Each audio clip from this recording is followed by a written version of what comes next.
বর্তমানে মার্কেটিং এর যে ওয়ার্ল্ডটা আছে সেই ওয়ার্ল্ডটা অনেক বেশি পরিমাণে চেঞ্জ হয়ে গেছে। মার্কেটিং এর পুরো ওয়ার্ল্ডটাই এখন হচ্ছে দাঁড়ায় আছে হচ্ছে স্টোরি টেলিং এর উপর। সো আপনি যদি আপনার ব্র্যান্ডে স্টোরি টেলিং কিভাবে করতে হয় এই জিনিসগুলো হচ্ছে রিসার্চ না করেন, আপনার ব্র্যান্ডে ইমপ্লিমেন্ট না করেন, তাহলে এই এই টাইমটা তো হচ্ছে আপনার টিকে থাকা খুব বেশি পরিমাণে কঠিন হয়ে যাবে।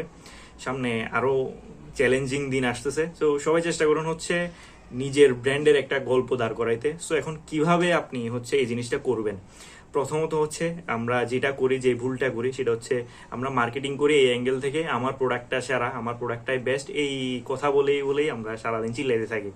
বাট এখন থেকে আপনারা চেষ্টা করবেন হচ্ছে আপনার প্রোডাক্টটা কিভাবে কাস্টমারের প্রবলেম সলভ করতেছে, কিভাবে তাদের লাইফে এক্সট্রা একটা ভ্যালু অ্যাড করতেছে, কেন হচ্ছে তারা আপনার সেই ব্র্যান্ডটাকে, অর্থাৎ আপনার নিজের ব্র্যান্ডটাকে কেন মানুষজন ট্রাস্ট করবে, এই জিনিসগুলো হচ্ছে আপনার কন্টেন্টের থ্রুতে দেওয়ার চেষ্টা করেন এই মেসেজগুলো।